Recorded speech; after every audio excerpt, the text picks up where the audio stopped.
Donc c'est marqué Amar Rava Barav Una Kol HaKoes Afilu Shchina Ena Chashuva Kenegdo. Tout celui qui se met en colère, donc on va parler de la colère, hein. Je m'excuse pour les coléreux, mais donc tout celui qui se met en colère, même la Shrina, la présence divine, elle n'est pas importante à ses yeux. C'est bizarre. Après, c'est marqué Rabbi Yirmiyah Bidifti Omer, Meshacher Talmudo Mosif Tipshut. Il va oublier son étude et il va augmenter sa bêtise. Rabbi Nachman Bar Yitzchak Amar, Beyadwa She'avonotav Merubin Misruyotav. C'est sûr que celui-là, il fait plus d'avérots que de mitzvot. Un Kaasan, celui qui est coléreux. Ouais. Parce que c'est marqué dans le passouk, au Baal Chema Rav Pesha. Baal Chema, le coléreux, Rav Pesha, elle est nombreuse sa faute. Donc ça veut dire qu'il y a un rapport entre la Vera, le fait de ne pas maîtriser sa colère, et le fait de faire les avérotes. Après, c'est marqué dans les Geret Aramban, Kol mine geinam sholtimbo, il y a toutes sortes de geinam qui le maîtrisent, qui le gouvernent. Alors on va essayer de comprendre comment ça fonctionne. C'est un phénomène qui est tellement répandu et qui malheureusement fait tellement de dégâts qu'il vaut mieux essayer de s'en préserver. Vous savez, dans le Ochot Tzadikim, il met le Kaas pratiquement en fin.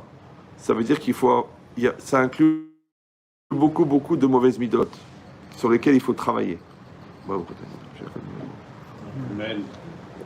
Et j'ai expliqué plusieurs fois qu'une personne, elle met des années à apprendre ce qu'elle ne sait pas, elle met des années à comprendre ce qu'elle sait, elle met des années à intégrer ce qu'elle a compris, et elle met des années à devenir ce qu'elle a intégré.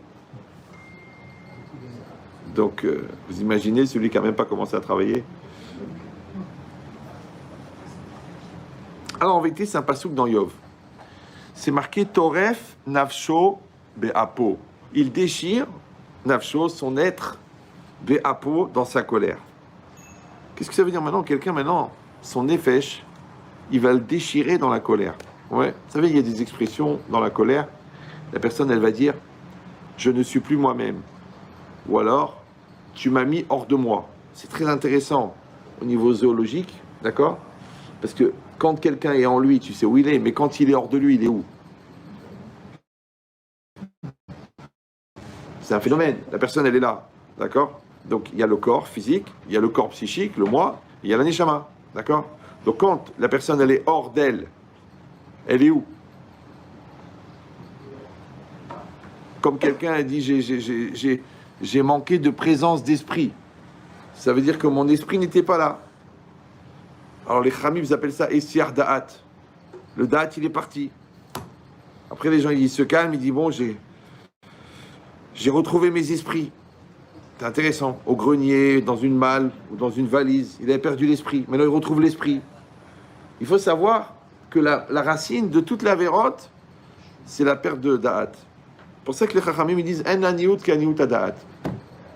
Il est interdit de perdre conscience. Il est interdit de perdre le contrôle. Il est interdit de ne pas maîtriser sa bouche, sa pensée, sa parole. C'est assourd.